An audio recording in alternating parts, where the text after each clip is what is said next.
कर्नाटक में अपनी पार्टी से नाराज चल रहे पूर्व सीएम बीएस येदियुरप्पा ने बीजेपी को एक और झटका दिया है।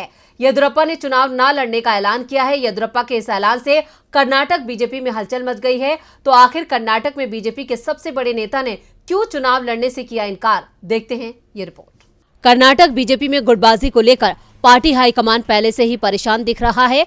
राज्य में 3 महीने में ही चुनाव का ऐलान होना है और जो सर्वे सामने आ रहे हैं उसमें साफ है कि बीजेपी के हाथ से दक्षिण का ये एकमात्र राज्य फिसलने वाला है, क्योंकि पार्टी की हालत उसके खुद के सर्वे में भी खस्ता बताई जा रही है। राज्य के बीजेपी नेताओं को पीएम मोदी के अलावा पूर्व सीएम बीएस येदियुरप्पा की लोकप्रियता पर ही भरोसा दिख रहा है, लेकिन येदियुरप्पा के तेवर बीजेपी को ही डरा रहे हैं।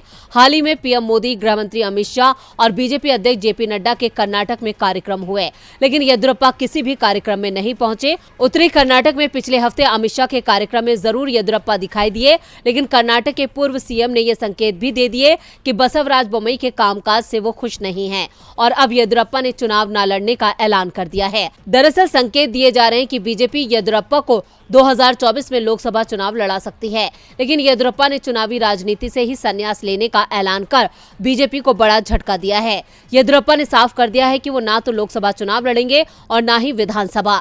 निकट भविष्य में वो किसी भी तरह का चुनाव नहीं लड़ेंगे, लेकिन सक्रिय राजनीति में बने रहेंगे। येदियुरप्पा की इस घोषणा को उनकी नाराजगी से जोड़कर देखा जा रहा है। ऐसे में बीजेपी के हाथ से लिंगायत वोट बैंक खिसकता दिख रहा है, क्योंकि लिंगायत समाज में येदियुरप्पा का जबरदस्त प्रभाव है और कर्नाटक में इस समुदाय की आबादी 16 से 18% तक बताई जाती है। 2 दशक से ये समाज बीजेपी के पक्ष में वोट देता रहा है, लेकिन अब लिंगायत नाराज होते हैं तो पहले से ही मुश्किल में दिख रही बीजेपी के सामने नई मुसीबत खड़ी हो जाएगी।